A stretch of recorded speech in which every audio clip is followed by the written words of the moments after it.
என்ன தோடுடைய செவியனா?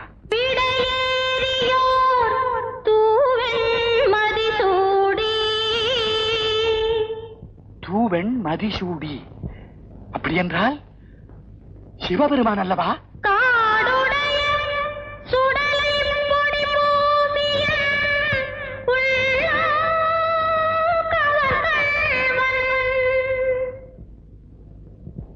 அவர் உன் உள்ளம் கவர்ந்தாரா?